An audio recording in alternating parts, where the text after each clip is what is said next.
पत्थर, गोफन और बड़ी बातें। इज़राइल के पहले राजा का नाम शाऊल था। राजा शाऊल ने परमेश्वर की आज्ञा नहीं मानी, इसलिए परमेश्वर ने शमूएल नबी से कहा, शिय नाम के एक व्यक्ति को ढूंढ, उसके पुत्रों में से एक नया राजा होगा। शमूएल को यिशै बैतलहम में मिला। उसने यिशै के 7 पुत्रों को देखा। वो सुंदर और बलवान दिखते थे। उनमें से कोई नहीं। परमेश्वर ने कहा, मैं बाहरी रूप को नहीं देखता, मैं एक व्यक्ति की आंतर्य दिल की परवाह करता हूँ। यिशै ने उसके सबसे छोटे बेटे को संदेश भेजा, जो खेतों में भेड़ें चरा रहा था। शमूएल ने उसे देखा और परमेश्वर ने कहा, वही है। इस तरह दाऊद नया राजा होने के लिए अभिषिक्त किया गया था। कुछ समय के बाद इजरायलियों ने पलिश्तियों के साथ युद्ध किया। एक दानव पलिश्ती सिपाही गोलियत ने इजरायलियों को उसके साथ लड़ने के लिए एक योद्धा को भेजने के लिए कहा, पर सभी इजरायली डरे हुए थे। दाऊद सेना में उसके भाइयों के लिए भोजन लेकर आया। उसने गोलियत की चुनौती सुनी और डरा नहीं। परमेश्वर की सेना का अपमान करने की उसकी इतनी हिम्मत। दाऊद ने कहा, मैं उसके साथ युद्ध करूंगा। अचंभित हुए राजा शाऊल ने दाऊद को अपने शस्त्र देने की पेशकश की। नहीं, दाऊद ने कहा, परमेश्वर ने जंगली जानवरों को मारने में मेरी सहायता की है, वो गोलियत के विरुद्ध भी मेरी सहायता करेगा। दाऊद ने 5 पत्थर और 1 गोफन लिया। क्या मैं एक कुत्ता हूँ? गोलियत दहाड़ा, तुमने मेरे साथ युद्ध करने के लिए एक छोटे से लड़के को भेजा है। तेरे पास एक भाला है, दाऊद ने कहा, पर मेरे पास इज़राइल के परमेश्वर की सहायता है। दाऊद ने गोफन में पत्थर डाला और घुमा कर मारा। ये गोलियत के माथे में लगा और उसे नीचे गिरा दिया। इजरायलियों ने पलिश्तियों को हरा दिया। परमेश्वर की सहायता के साथ दाऊद एक हीरो था।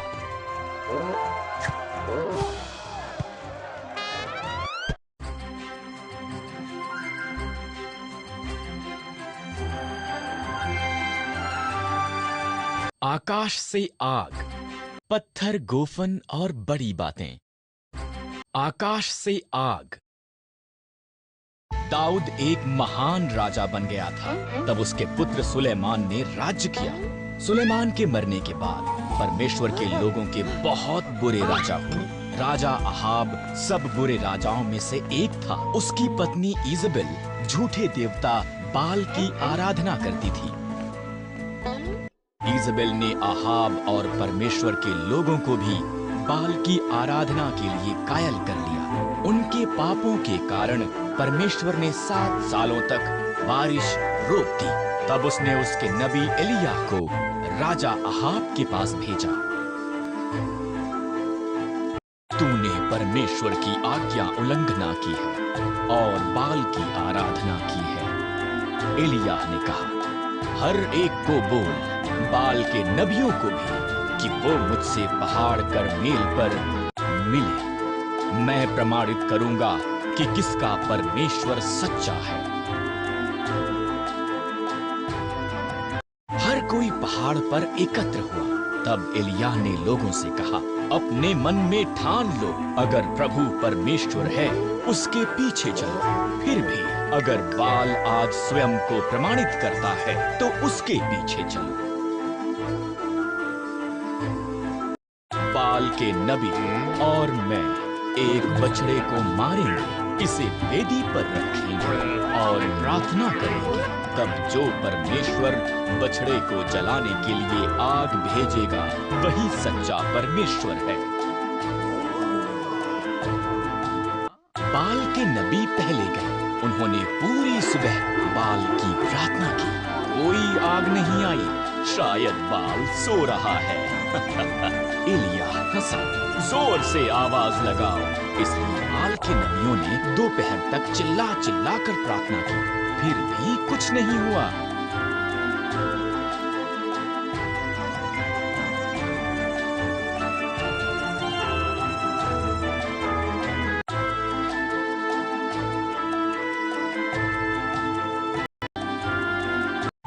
एलिय्याह ने एक वेदी बनाई।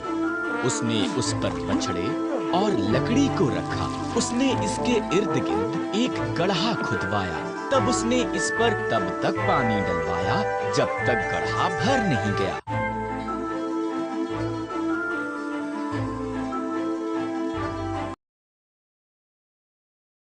एलिय्याह ने प्रार्थना की, तुरंत आकाश से आग गिरी। इसने बछड़े, लकड़ी, पत्थरों और पानी को जला दिया। लोगों ने दंडवत किया और पुकारा, प्रभु परमेश्वर है।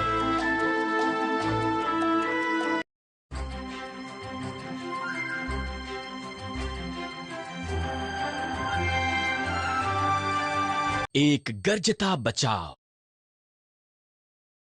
परमेश्वर के लोगों ने उसकी आज्ञा उल्लंघना की, इसलिए उसने उनके दुश्मनों को उन्हें गुलामी में ले जाने दिया। उन्होंने यरूशलेम का नाश किया और बहुत से यहूदियों को उनके अपने देश बाबुल में ले गए। दानियेल बाबुल में गए यहूदियों में से एक था। उसने परमेश्वर पर भरोसा किया और दिन में 3 बार उसे प्रार्थना की। परमेश्वर ने दानियेल को आशीष दी और वो उस देश में एक शक्तिशाली अगुआ बन गया। कुछ अगुए दानियेल से ईर्ष्या करते थे, इसलिए उन्होंने एक नया कानून बनाया। लोग केवल राजा दारा से प्रार्थना कर सकते थे। जो कोई भी उल्लंघना करता है वो एक शेरों की मांद में डाला जाएगा। दारा सहमत हो गया। दानियेल ने अभी भी परमेश्वर से प्रार्थना की और पकड़ लिया गया। दारा उदास था। वो दानियेल को पसंद करता था। उसने जाना कि उससे चालाकी की गई थी, पर वो कानून को नहीं बदल सकता था। दानियेल को शेरों की मांद में फेंक दिया गया। शेर दहाड़े और दानियेल की तरफ आए। तब एक स्वर्गदूत पहुंचा। परमेश्वर ने उसे भेजा था। स्वर्गदूत ने शेरों का मुंह बंद कर दिया। दानियेल ने बिना किसी नुकसान के वहां पर रात बिताई। दिन निकलने पर राजा दारा ये देखने के लिए गए कि क्या दानियेल जीवित था। परमेश्वर ने मुझे बचाने के लिए स्वर्गदूत को भेजा, दानियेल ने कहा। राजा रोमांचित हुआ। दानियेल को शेरों की मांद से बाहर निकाला गया। तब राजा दारा ने दानियेल के दुश्मनों को मांद में डाल दिया। शेर उन्हें हड़प कर गए। राजा दारा ने उसके राज्य में दानियेल के शक्तिशाली जीवित परमेश्वर का आदर करने के लिए कहा।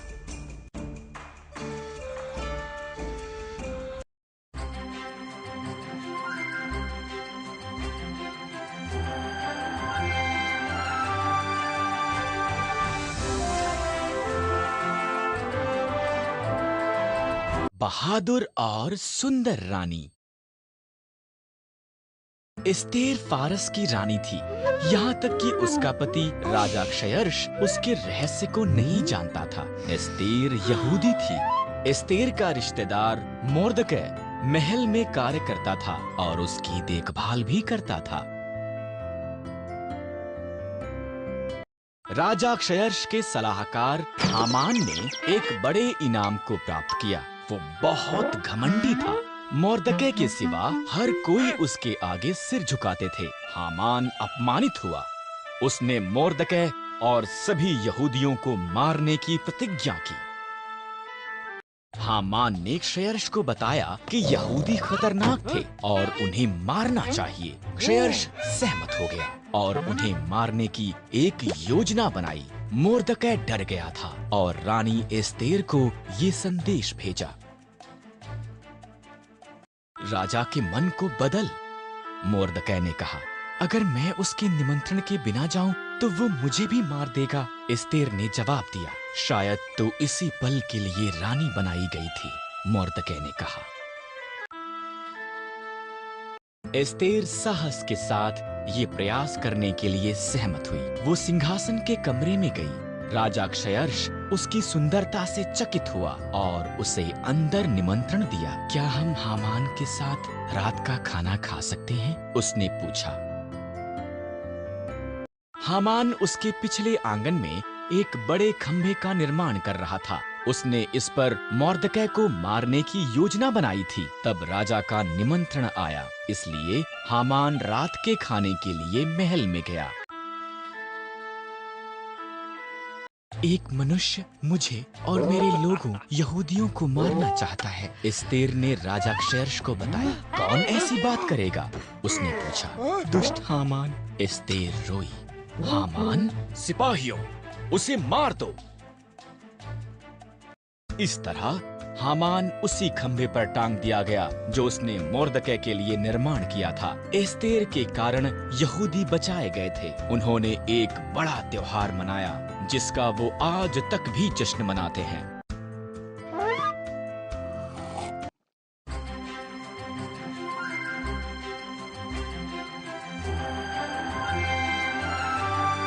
दीवार बनती है।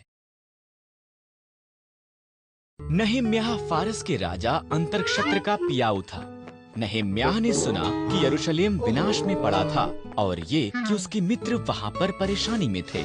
उसने उनकी सहायता के लिए परमेश्वर से कहा।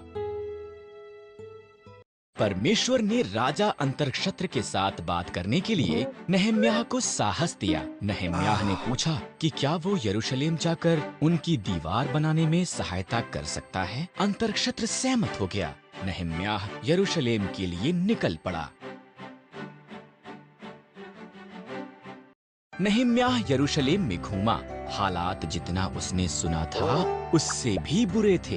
ये एक बड़ा कार्य है, उसने उसके लोगों से कहा, पर परमेश्वर की सहायता के साथ हम इस दीवार का पुनः निर्माण कर सकते हैं। प्रत्येक ने परिवारों में और समूहों में पहले फाटकों का निर्माण करने के लिए कार्य किया। उन्होंने भेड़ों का फाटक, मछली फाटक, तर्राह के फाटक और अन्य फाटकों को ठीक किया। तब उन्होंने दीवारों का पुनः निर्माण करना आरंभ किया।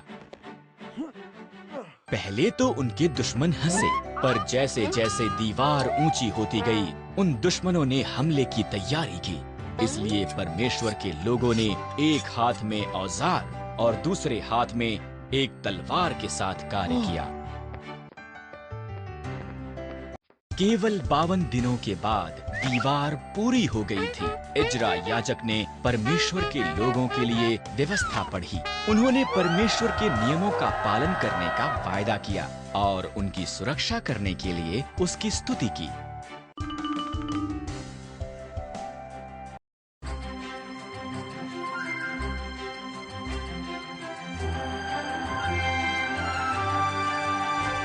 क्रिसमस का पहला उपहार। स्वर्गदूत जिब्राइल ने मरियम से कहा, तुम एक बालक को जन्म दोगी। कैसे? मरियम ने पूछा। मेरा तो विवाह नहीं हुआ है। परमेश्वर का पवित्र आत्मा तुम पर आएगा, बालक परमेश्वर का पुत्र होगा। मरियम ने उस पर विश्वास किया। मरियम की मंगनी यूसुफ के साथ हुई थी, पर उसने उसकी कहानी पर विश्वास नहीं किया। इसलिए स्वर्गदूत उसके पास भी आया। मरियम झूठ नहीं बोल रही है, उसका बालक परमेश्वर का पुत्र होगा। तुम उसका नाम यीशु रखना। कई महीने बीत गए, तब वो बैतलहम यूसुफ के शहर में सरकार के पास नाम लिखाने के लिए यात्रा करके गए। उस लंबी यात्रा के बाद मरियम के जन्म देने का समय आ पहुंचा। बैतलहम में सभी सराएं भरी हुई थीं। इस तरह से परमेश्वर का पुत्र एक अस्तबल में पैदा हुआ, कपड़ों में लपेटा गया और एक घास के बिस्तर पर रखा गया। उन्होंने उसका नाम यीशु रखा। उस रात को एक स्वर्गदूत बैतलहम के निकट पहाड़ियों में कुछ चरवाहों पर प्रकट हुआ। सुसमाचार, स्वर्गदूत ने कहा, तुम्हारा उद्धारकर्ता पैदा हुआ है।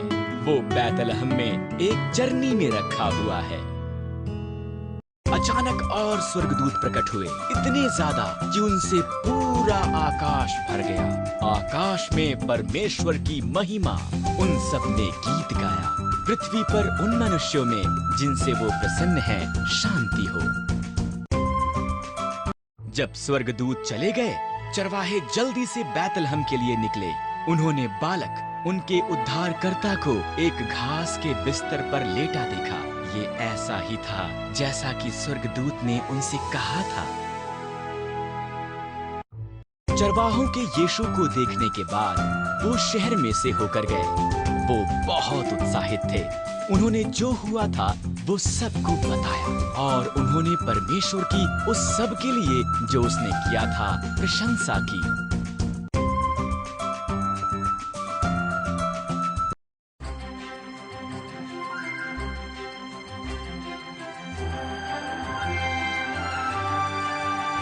प्रिय पुत्र,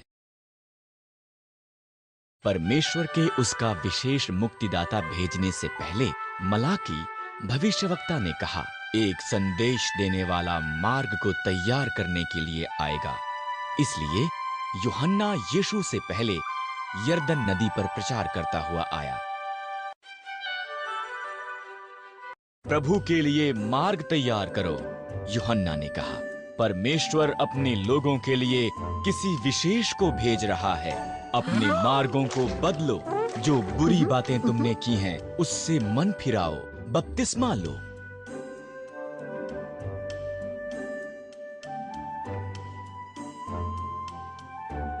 इस तरह लोगों ने वही किया। क्या तुम वादा किए हुए मसीह हो? उन्होंने पूछा। नहीं, यूहन्ना ने कहा, मैं तो उसके जूते उठाने के योग्य भी नहीं हूं।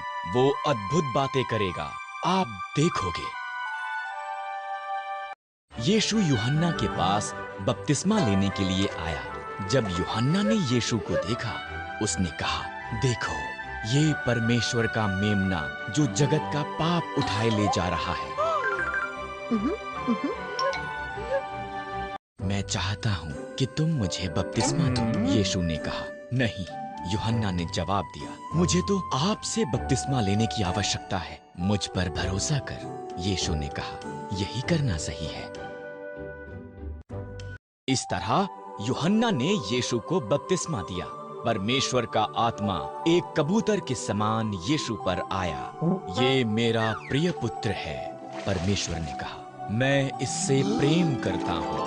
वो मुझे बेहद प्रसन्न करता है।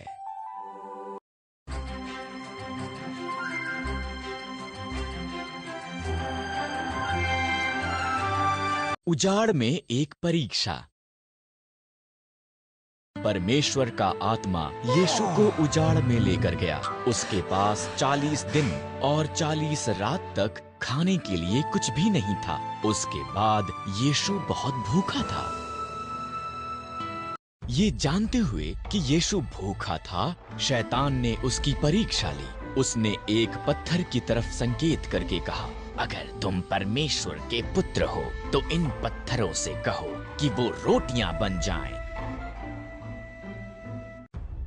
यीशु ने शैतान को बाइबल में से परमेश्वर का वचन प्रयोग करते हुए उत्तर दिया, केवल रोटी से ही लोग जीवित नहीं रहते हैं। उसने कहा, उनका जीवन जो परमेश्वर कहता है उस पर निर्भर होता है।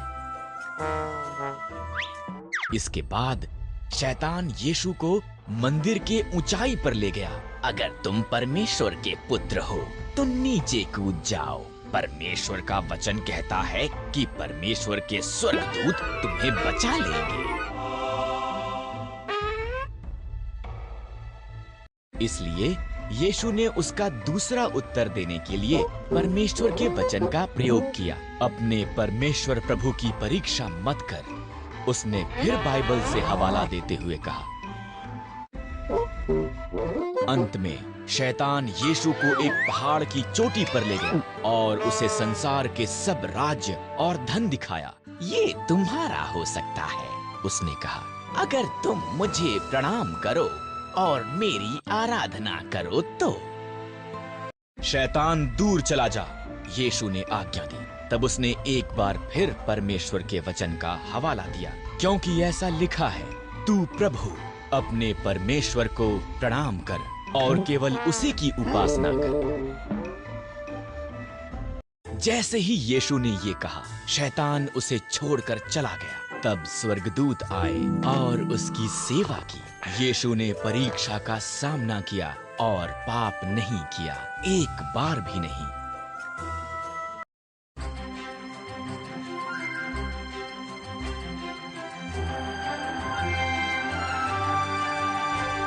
राजा और राज्य।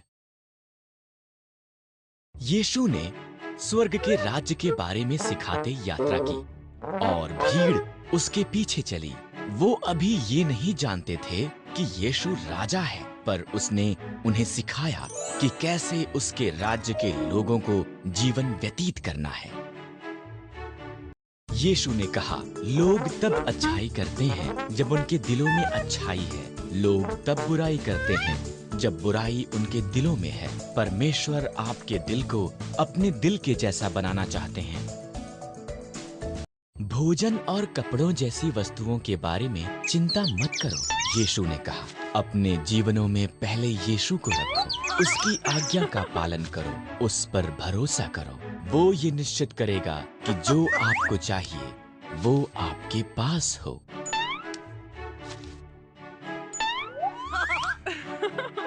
यीशु ने ये प्रार्थना सिखाई, परमेश्वर पिता, तेरा नाम पवित्र है। जैसे आप स्वर्ग पर राज्य करते हैं, पृथ्वी पर भी राज्य करें। हमारी आज की आवश्यकताओं को पूरा करें। आपकी आज्ञा मानने में हमारी सहायता करें। सारी सामर्थ्य सदा के लिए आपकी ही है। तब यीशु ने एक कहानी बताई। एक मनुष्य ने एक चट्टान पर उसका घर बनाया। एक बड़ा तूफान आया। क्योंकि वो घर चट्टान पर बना हुआ था, इसलिए ये गिरा नहीं। एक और मनुष्य ने अपने घर को नम्र और फिसलने वाली रेत पर बनाया। एक बड़ा तूफान आया। क्योंकि वो घर रेत पर बनाया गया था, ये एकदम से नीचे गिर गया। जो बातें मैं तुम्हें सिखाता हूँ वो चट्टान के समान है। यीशु ने कहा, मेरी इन बातों को मानने वाले उस व्यक्ति की तरह हैं जिसने अपना घर चट्टान पर बनाया।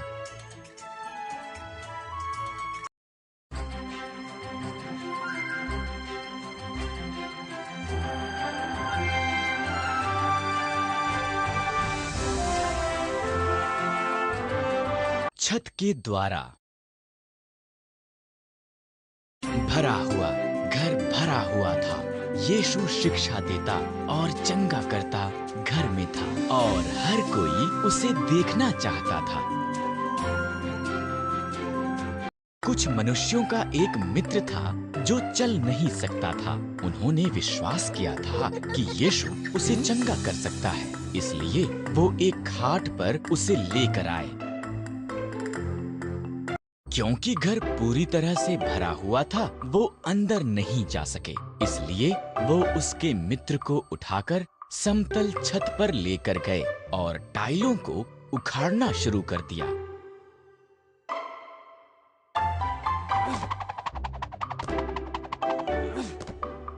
उन्होंने छत में एक सुराख बना लिया। घर में हर किसी ने हैरान हुए ऊपर की तरफ आश्चर्य से देखा। तब उन्होंने भीड़ के बीच में उनके मित्र को नीचे उतार दिया। उन्होंने सोचा कि यीशु उनके मित्र को चंगा करेगा। इसकी बजाय यीशु ने उससे कहा, तेरे पाप क्षमा हुए। धार्मिक अगुवे बहुत अप्रसन्न हुए थे। केवल परमेश्वर ही पाप को क्षमा कर सकता है, वो बुड़बुड़ाए। आसान क्या है? यीशु ने पूछा, एक मनुष्य के पापों को क्षमा करना या उसे चलने वाला बनाना? तुम्हें दिखाने के लिए परमेश्वर की मेरे पास पापों को क्षमा करने की शक्ति है। मैं उसकी टांगों को चंगा करूंगा। अपनी खाट उठा और घर चला जा, यीशु ने मनुष्य से कहा, और वो चल पड़ा। उसके मित्रों ने खुशी प्रकट की और इसी तरह प्रत्येक ने भी। अब पूरा घर प्रशंसा के साथ भर गया था।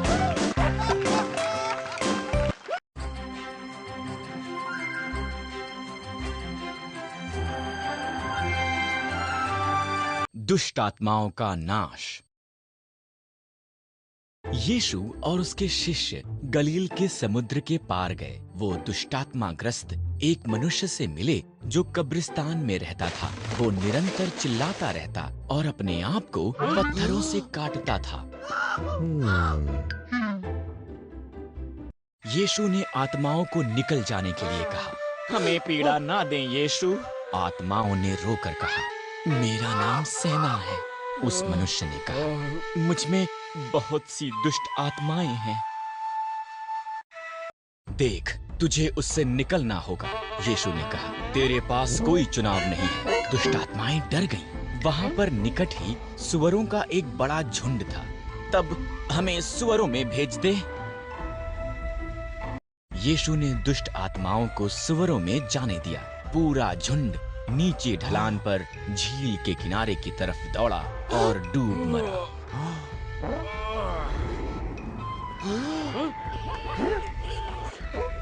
जो लोग सुअरों को चराते थे, वो जो हुआ था जाकर शहर में सबको बता दिया। शहर के लोग कब्रिस्तान पर आए। उन्होंने देखा कि यीशु ने मनुष्य को चंगा कर दिया था।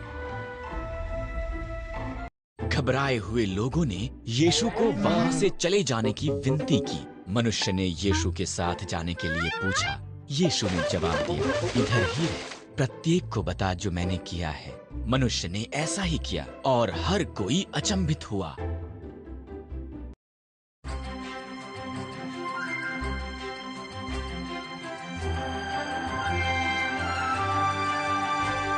उठ खड़े होने का समय।